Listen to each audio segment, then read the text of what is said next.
Telema, tolobela mboka ye. Wole tosuwa kabimisa na poasa. Ba député to votaki, bazo salarien. Bazo salarien, tokende na funa. Bazo salarien, bazo salarien. Kongo tolega na mwamba. Bazo salarien, bazo salarien. Tokende lukunga. Bazo salarien, bazo salarien. Na maboko pila bibembe. Bazo salarien. Bazo salarien, atoto mwana changu. Bazo salarien, bazo salarien. Bazo salarien, bazo salarien. Alakola ni molili. Bazo salarien, bazo salarien. Kulune paye. Bazo salarien, bazo salarien. Alakola ni mama. Bazo salarien, bazo salarien. Kola ni wape. Bazo salarien, bazo salarien.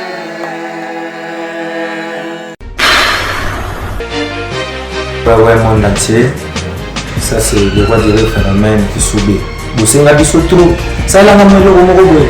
Tu n'as pas de vidéo anniversaire. On va le subir. La scène est bien le kumoko. So vous savez en gros, c'est un plaisir nana. Biso nous tous abonnés. Na Bakinois Balobi TV. Bakinois Balobi TV. So vous savez en gros, vous abonnés. Biso tout. Na Bakinois Balobi TV. Les gens voient que Pessinga, il a un scène de on se peut bosser là. Non, merci.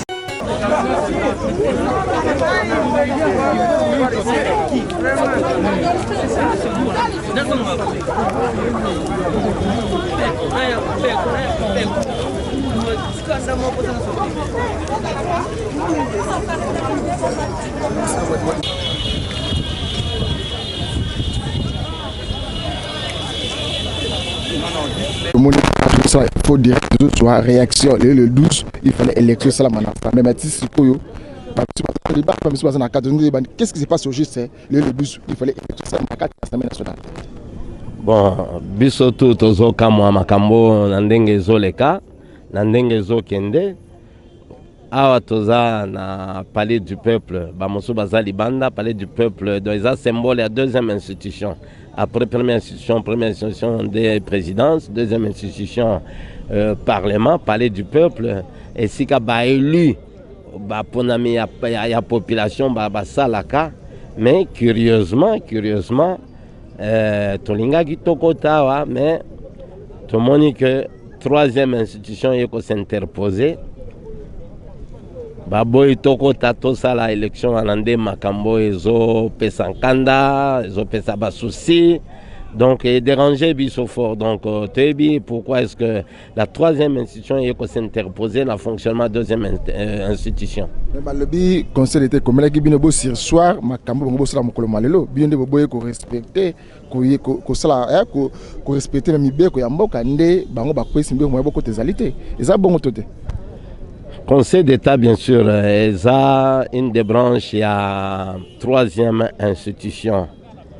Bisotoza la deuxième institution. S'il fallait que le Conseil d'État évolue dans le dossier Italie, Zolande, Likamboya, Yandekonabiso, Jean-Marc Kaboun.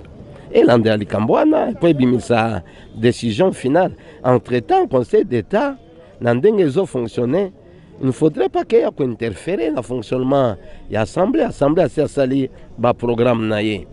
Il fallait que l'Assemblée a sali en fin de compte, il fallait que le Conseil d'État ait concilier la décision naïe dans le fonctionnement de l'Assemblée. Tous les représentants au niveau de l'Assemblée que a bloqué Bisso, comme une étape, il y a épreuve de force, tout ça. Bango Bassali, il y a épreuve de force. S'il fallait que Bisso Peto répliquer. On m'a dit que dans Makambo Zoleka na Assemblée, Bisso Toza Bassali, les envoyés du peuple. Le peuple nous envoie. Il appartient à la population wana banda kolande la Makambo. Yo population tindinga na kende ko sala mosala. So mosala on nazo sala eza bien. Et c'est pélicio le bino yo population le bino ndé eloko nazo zela. So moni que moto mosusu mon hotel azo bloqué mosala. Yo mokolo mboka o sala nini. Donc faudrait que makambo mosusu banda ko interpeller population mokolo RDC oyo. Ok, honorable, est-ce que vous avez une crise malembe ti jour musubo la mugara babi ensemble pas dessus de ngwa crise ezokota malembe te eza problème ba dysfonctionnement. Il faudrait que la moto a sala mosala na ye. A problème comme mon problème ba interférence. Ngolo mosusu yo poko la muka jour moko boye ba convoquer na conseil d'état ba ko lebisa que non okolia sosote. Conseil d'état akopesa mibeko akopekisa yo polia sosote yo zwi kamwa la folar na yo lokoti kamwa folar na yo o planifier biloko bakolamba na makusa kuna ebisi madame no lamba soso oya nani oya mboka soso lambelanga soso et puis conseil d'état akotindala mwa mibeko que non, non, le conseil d'État est là, nous le respectons bien, mais ils doivent savoir quand intervenir. Et comment est-ce que collaborer dans le bureau, il y a assemblée. Ma campagne est preuve de force des bureaux que ils à la fois. Merci, honorable.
Honorable président de l'Assemblée nationale, honorable, les détachements de l'air est rendu pour vous accueillir et vous rendre l'honneur à l'occasion de votre procédure de service de ce jour. Le commandant de détachement de l'air, le commissaire adjoint, qu'est-ce que ça fait doué? À vos ordres.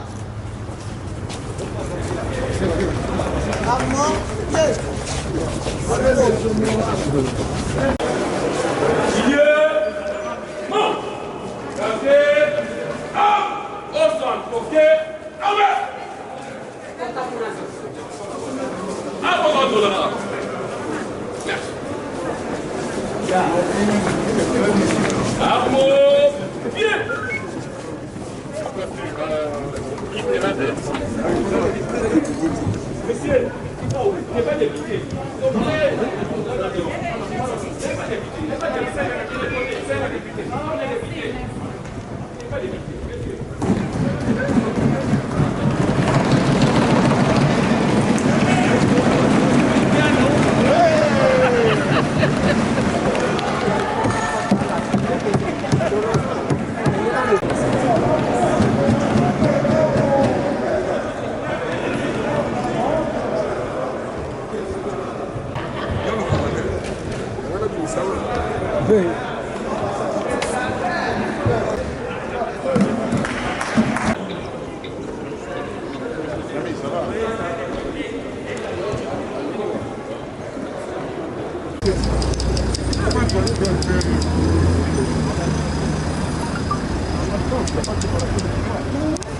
ne sont pas les agents d'une cour administrative.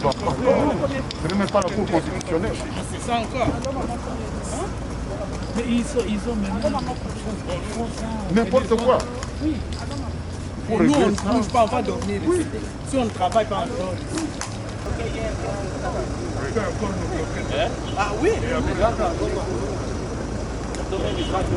Je crois que tout le monde se connaît quelqu'un qui est décidé.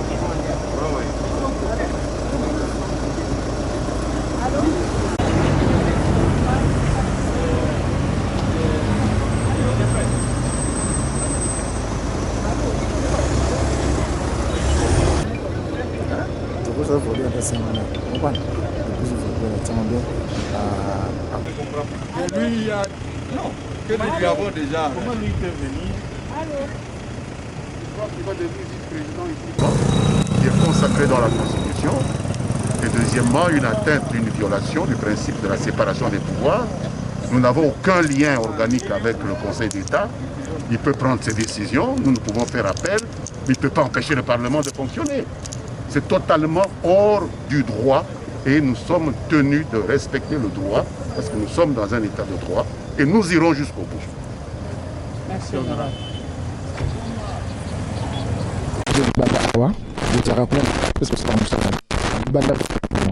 ndeko na ngai nasali législature misato awa na Congo eza mbala ya liboso ya komona procureur près le conseil d'état asala eloko babengi coup d'état contre parlement alors que inviolabilité à parlement ezali consacré na constitution séparation de pouvoir ezali consacré par la constitution et la police mitindo euti epai procureur biso mitindo wana ezali moko illégal tokoki kondima yango soki moke te mpe esengeli makambo ya lolenge boye masila na mboka oyo tokoki toboyi lokola parlement esi ezwi meko na yango ke élection ifo ezala ekozala po parlement ezali institution moko assemblée nationale oko ezali wana po la séparation de pouvoir ezali moko te akoki koya koyebisa biso sala boye kosala boye te biso mpe tokokende na justice koyebisa bango sala boye kosala boye te me ya bango kopesa biso mitindo mpo tolanda en tant qu'institution ekosalema te na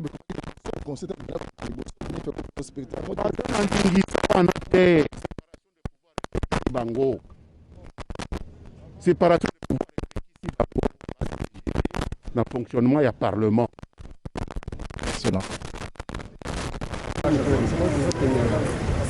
crise institutionnelle ou bien on le demande à la partie que c'est du ballon.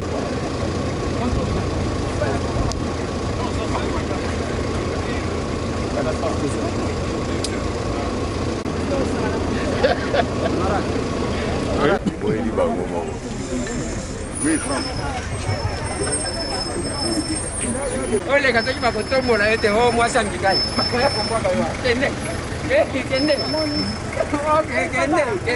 Dire les travaux du Parlement. Si ici, au temple de la démocratie, on ne peut plus se réunir, donc c'est fini. Nous sommes la représentation du peuple, tous les 5. Nous sommes la représentation du peuple. C'est quand même pas possible. Je suis en train de faire le tour pour voir les collègues que vous avez interdit d'accéder.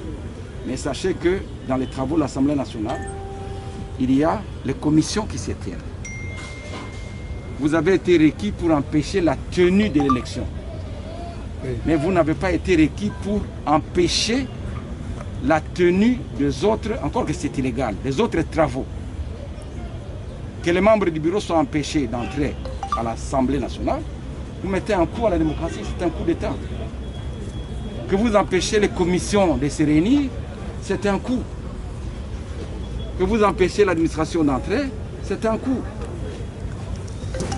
Bon, donc voilà. À mon niveau, c'est là qu'on va dire. Parce qu'on va vivre le matin ici. Je vois qu'il y a appelé. C'est moi le commandant du pays. Je peux s'y trotter le matin pour faire mon travail. Il y a 1h30 que les ordres ont changé. Et je vais limite là. Vous avez vu, vous avez vu les... Donc quand il m'a déposé des copies directement, je me suis incliné, je suis en train de prendre mon air et je suis en train de faire le travail. Mais vous êtes d'accord avec moi que c'est un ordre manifestement mérité. C'est un ordre illégal et personne n'est tenu d'exécuter un ordre illégal. Ça c'est la Constitution. Vous avez la possibilité d'appeler. Je les ai appelés, mais nous allons siéger quoi qu'il en soit. Si vous allez porter la main sur nous, eh bien, nous sommes disposés à subir ça. Malheureusement, entre nous, nous sommes des frères et des amis. Je vous verrai difficilement comment vous allez me tenir ici les amis. Je dis, mais Kassongo, c'est toi.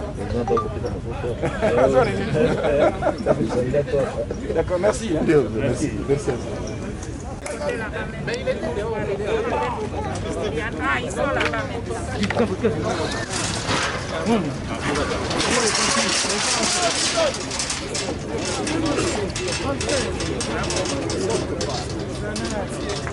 Dis, cachez là-bas. Venez. On nous touche. Seulement nous voulons maintenant qu'on vous touche. Venez, entrez. Entrez dans la rue. Les autres sont derrière là-bas. Honorable, soyez les bienvenus. Merci. Je suis là depuis 9h55. Ne faut pas affronter. Les collègues, entrez. Je vais donner l'ordre.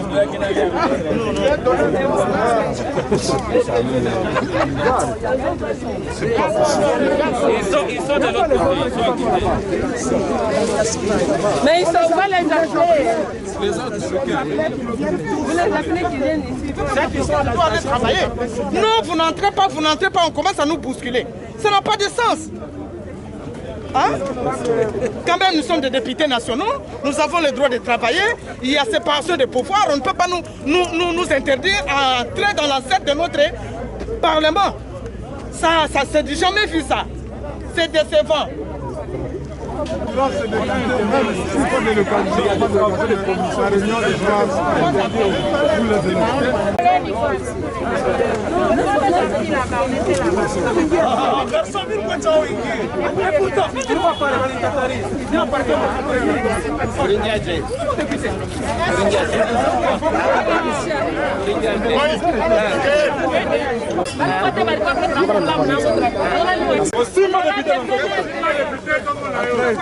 Entrez. Aussi pas député.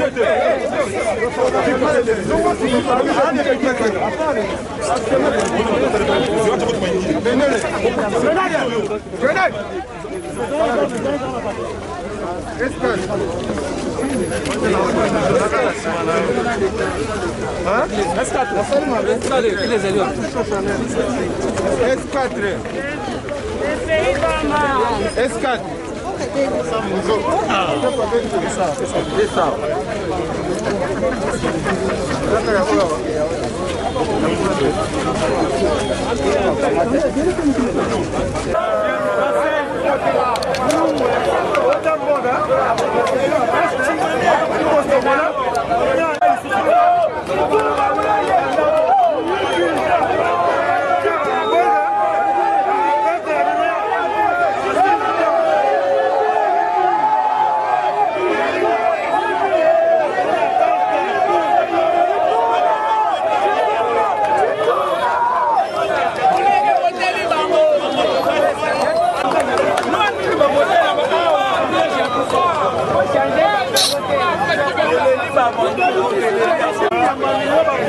Maman Janine Mabou, mi respect maman. Oza maman moko oyo, oye po fingisa ba maman te. Oza na kati ebongo na po otombo la capacité niveau ya ba maman. Mais makambo zo sala. Oza vraiment na mulongo ya chef de l'état te. Maman, ti sikoyo ata yo moko. Balwa oyo zo fondé wana. Ezo uta wapi? Ezo uta nasia mesa ou bien likolo ya mesa. Mama Mabou. Zonga mutu mama. Zonga mutu. Tala sima zwa mayele mama. Ezala katia mama. Ti sikoyo tozo mona intérêt ya peuple te. Makambo ya kolobela bozo lobela ngote. Makambo ya kovote bozo voter ngote. Mais balwa moko o bozo voter mama. Eza pas mingi na katia ngote. Biso petit peuple. To vota bino pour vous saler la peuple. Mais makambo bozo sala la peuple te. Ti sikoyo mama tozo yeba te tozo kende wapi tokosuka wapi. Mama tala sima zonga mutu ezalaka te.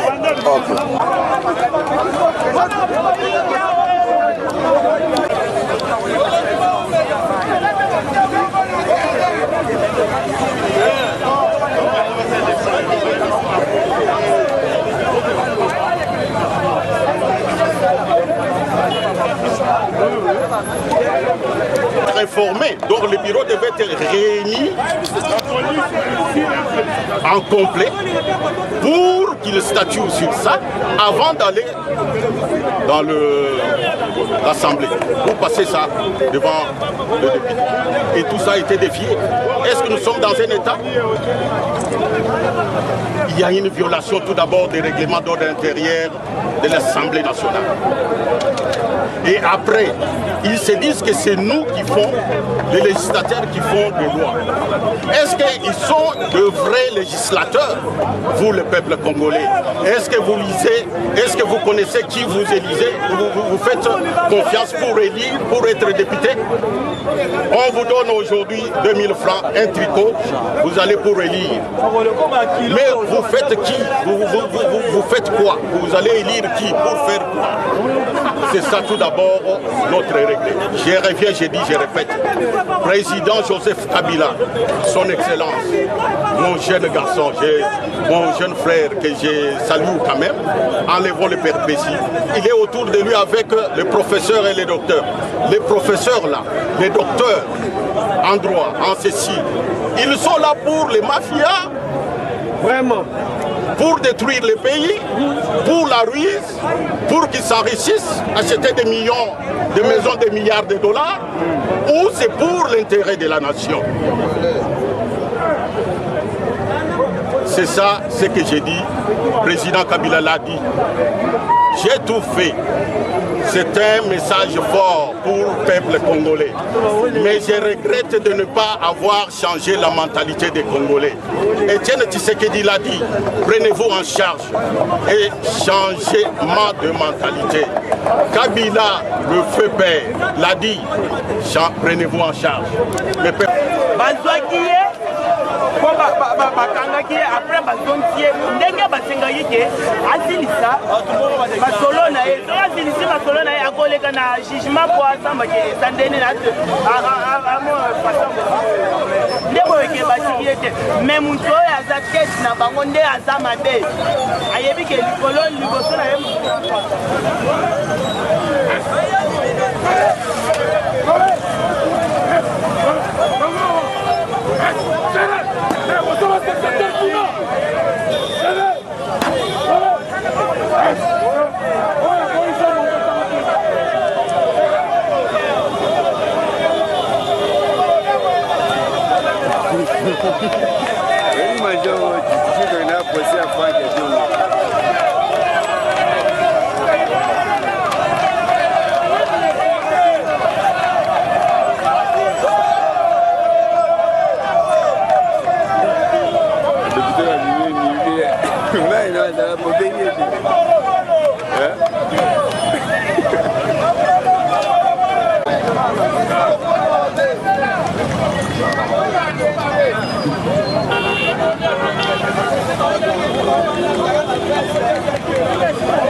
Ah, mais il est...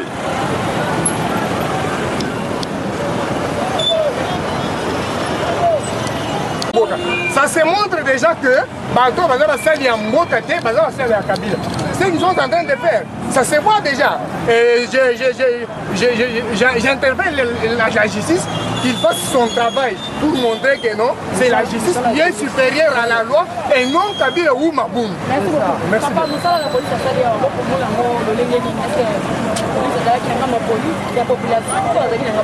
Non, il fallait, quand on parle un pays démocrate, un pays démocratie, il fallait banana nous au sommet. Parlement, on ne vote à la loi. On va voter à la loi. On va contredire la loi. Maman, ça, c'est normal. Il y a malade ou ça.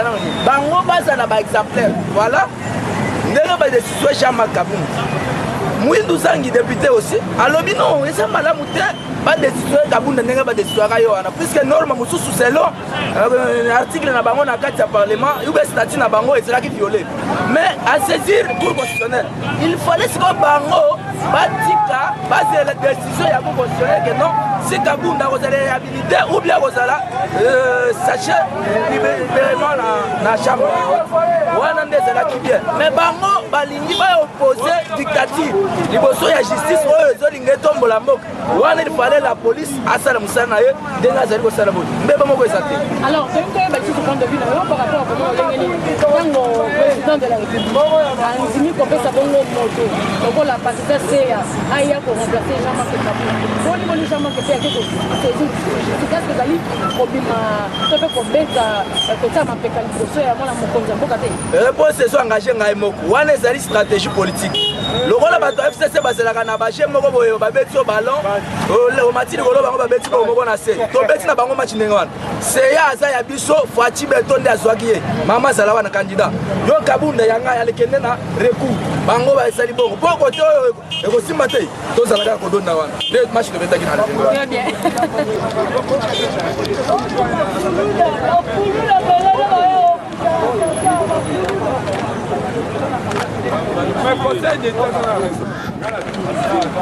ngai makambo bakabu ya CV ya IDPS bajamarka wana botuna bango moko nde bayebi. Moi je parle en tant que peuple parce que ngai nazo souffrir en tant que peuple. Nakende na urne na vota ba député na vota président de la République pona ke mboka na biso ekende liboso nga pe na se retrouver. Maintenant na minute oyo tokomi komona dossier komi ya ba intérêt ba oyo FCC ba oyo cash ba oyo soki ba nini soki ba nini. Bon finalement biso to mandata bango est-ce que to tindaka bango po bazala regroupement politique? Non to tinda bango basala musala tala na bamboka mususu quand même ozomona ke bazo sala musala ya ba responsable mais pas ici. Ah ouais ça kaka deux intérêts ceux qui va corrompre binote bon poliate. Il fallait créer des motions pour créer motion ba motion en goto ba motion. Par exemple Toyoki ba interpeller qui ministre ya défense bona makambo ya est bande ko la biso bazo kufa na est dossier wana kenda ni part tozela kango toyoka kango tozela kango potomona ke bazo landela ni mais Toyoki ekenda ni part ba vandela ngo parce que eza intérêt bona nini famille politique ozomona maintenant biso peuple tozoka parce que manda aussi manda komi ko est-ce que bakozongela biso lisusu na lisolo wana mama tosi tofongwama na minute biso demande na ngai na minute nazo senga chef de l'État à dissoudre loko parce que ce sont des criminels en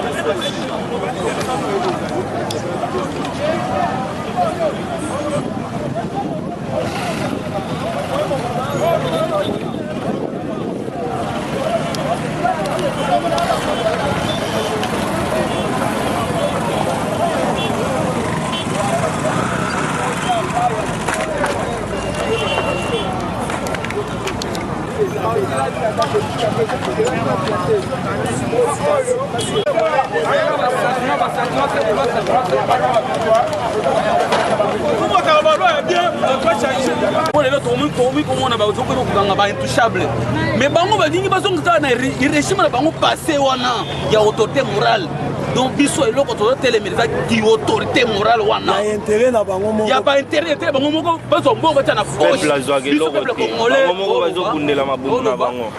biso jamais tokolinga autorité morale na mboka oyo te azali wana bango nde bazo respecter biso pe congolais biso to souverain biso jamais toko respecter autorité morale wana te respecter des chefs de l'état azali président ba congolais nyonso tout na yemo pe na kati wana. Alors comment se fait-il que bango moko bazo misala cadre bango quand ya bango moko bato FCC to les autres autorité morale injection na est-ce que mboka papa autorité morale est-ce que mboka vraiment et ko kanga une autorité morale et puis quand on président république nous allons penser donc rien alors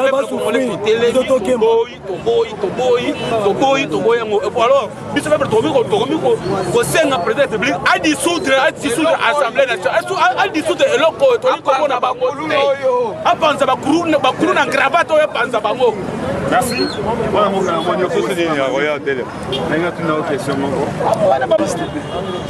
tu sais que d'ailleurs je crois la France mais la ligue travail ça va pas confondre démocratie la monarchie liberté ça libertinage les lois de Sibir yango papa to souffrir mingi na mboka o likola ba politique a malette o baza na kati awa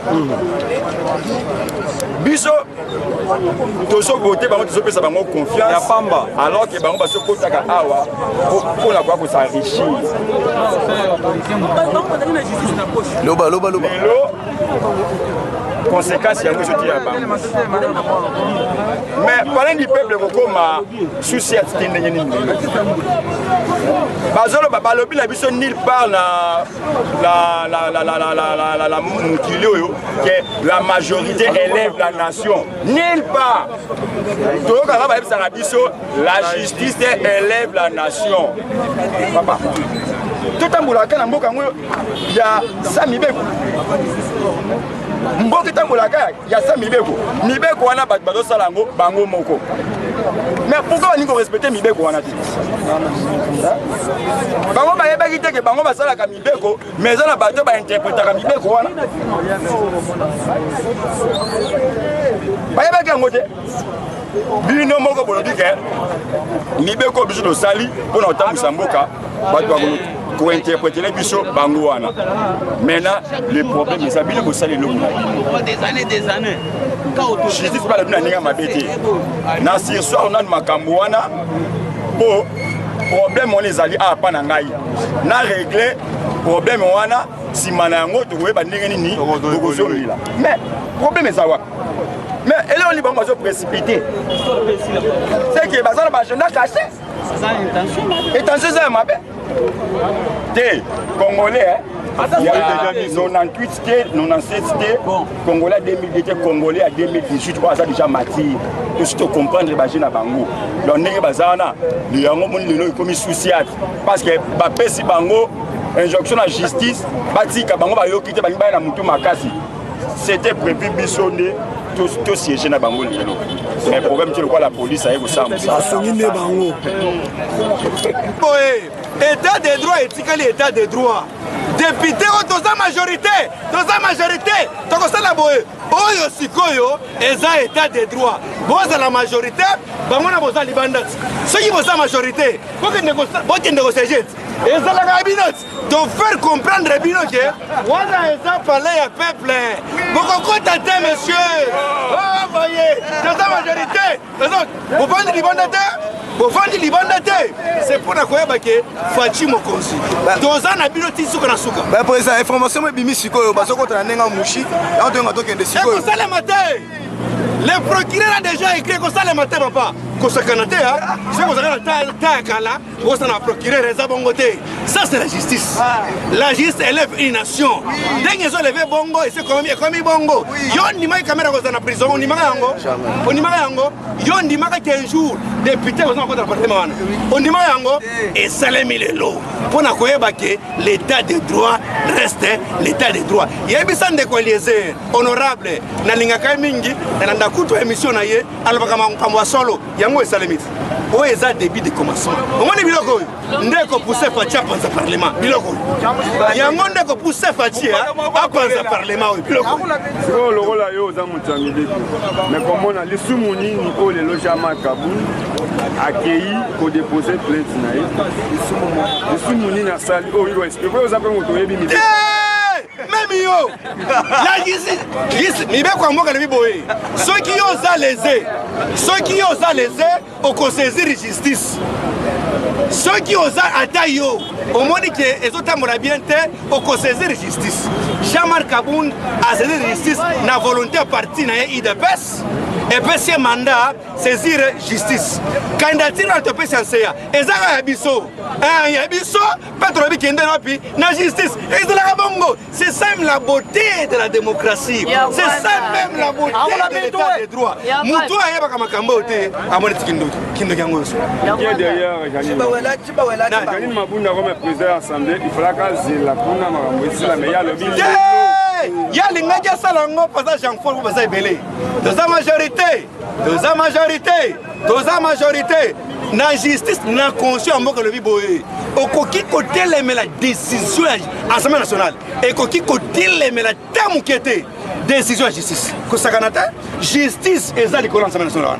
Eza likolo. Pour loin les karamboka wana pour comme valable, il faut y intervenir.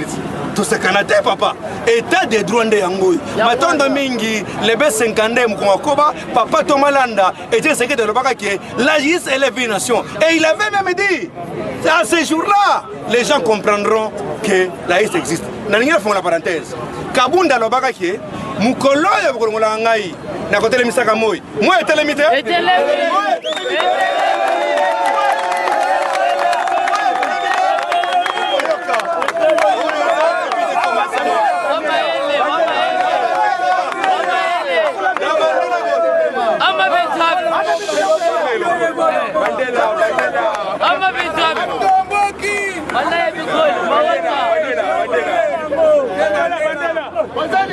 IDPS vivant! Viva! IDPS vivant! Viva! IDPS vivant! Viva! Viva! Viva!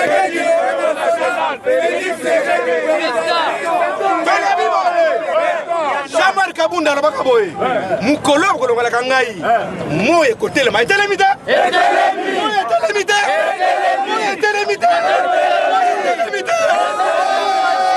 yango wana tulumike azamo na prophète yango na telemi mutumo telemi boye Jean-Marc Kabunda président IDPS alobaka boye mukolo ko ngala ngai moye ko telema moye telemite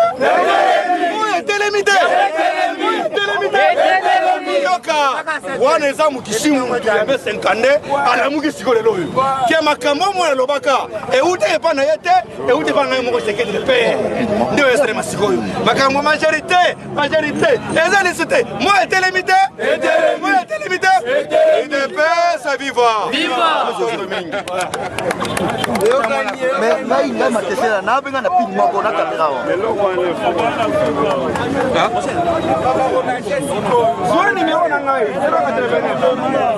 na ta mushinga na triomphal wana 22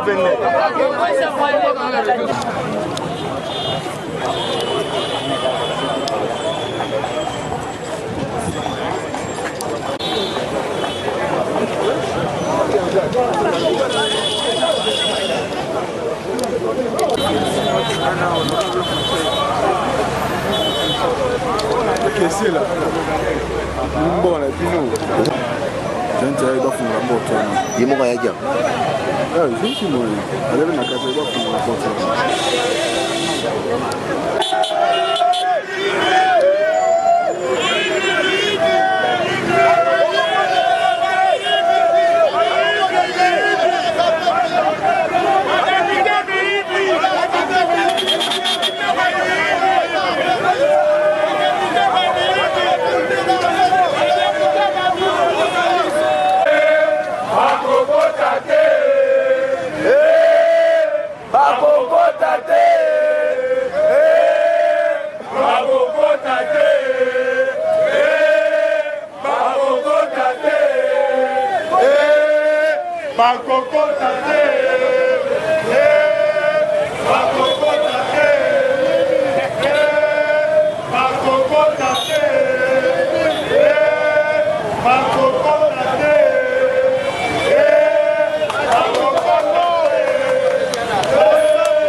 manœuvre na bango nyonso wana tosi totimbela yango yakeno bazwa Jean-Marc batie mopanzi po bakontinue kovote balo na bango yakeno président ya seni abimaka na parlement na majorité parlementaire toyebi yango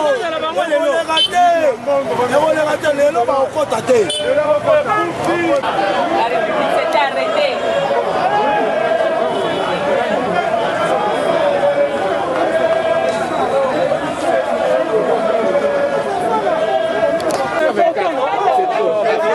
On a besoin de ça, on a besoin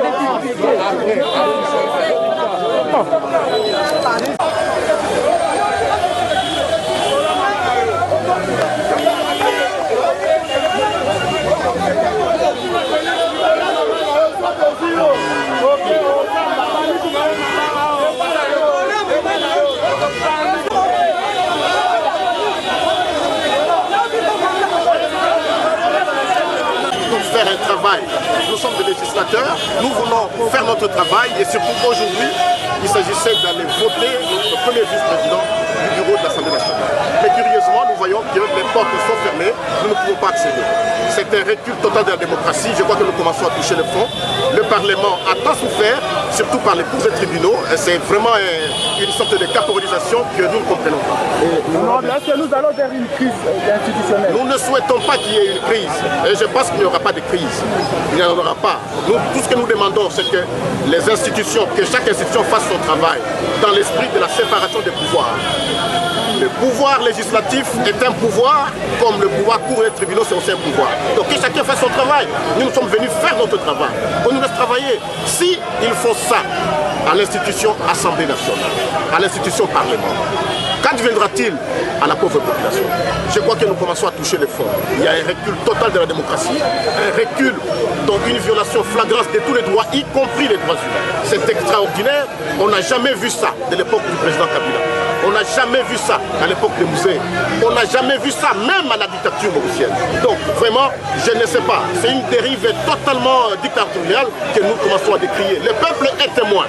Nous prenons à témoin le peuple congolais de cette dérive dictatoriale. Voilà comment les députés nationaux sont dehors, ne peuvent pas accéder. Nous sommes venus uniquement pour faire notre travail. La candidate Seya, elle est de l'UDPS. Kaboum Jean-Marc est de l'UDPS. Vous avez dit ici que non, le FCC, c'est le FCC. C'est pas le FCC. Nous sommes là que pour travailler. Voilà. Qu'on nous ouvre les portes, qu'on travaille et c'est tout. Qui vous empêche d'accéder au palais? Mais vous voyez la police. Vous voyez la police, mais est-ce que c'est à nous de poser la question? Vous voyez la police, il paraît qu'il y a un procureur du Conseil d'État qui a requis la force publique pour faire barrage à ce que les députés ne puissent pas accéder à l'enceinte du palais du peuple. Et ça, c'est totalement inadmissible. Vous savez, lorsqu'une chose commence, on ne sait pas comment elle se termine. Merci. Bon, nous sommes là pour faire notre travail, le travail pour lequel vous nous avez élus, parce que vous, les journalistes, vous faites partie de la population congolaise. Et je crois que vous n'êtes pas contents de voir vos élus dehors scandalisés, vandalisés, insultés par des motards. Je crois que la République est engagée.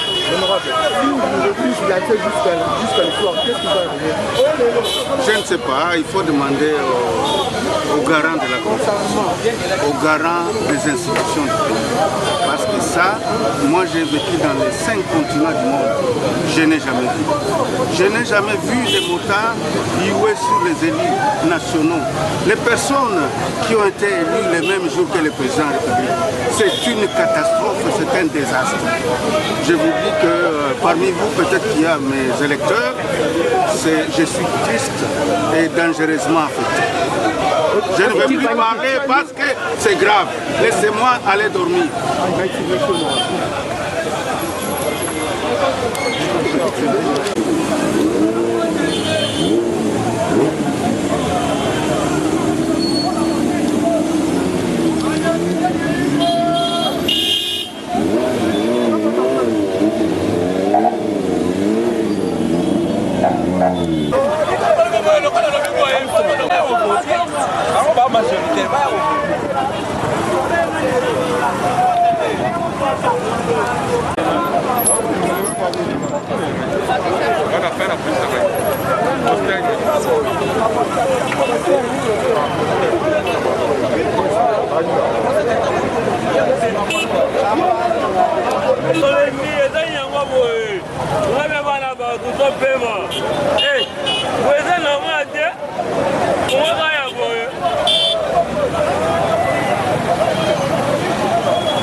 na Congo totelema tolobela mboka ye wele tosuwa kobimisa na poasa badepute tovotaki bazosala rien tokende na funa bazosala rien Congo toleka na mwamba bazosala rien tokende lukunga bazosala rien tokende na maboko kuna bibembe bazosala rien atozonga na changu bazosala rien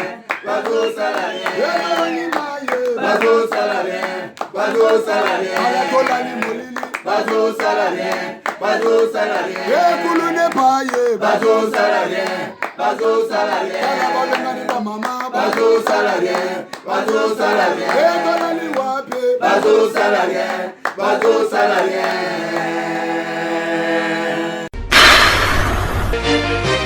Ouais, monde entier. Ça, c'est le roi du phénomène qui subit. Boussenga biso trop.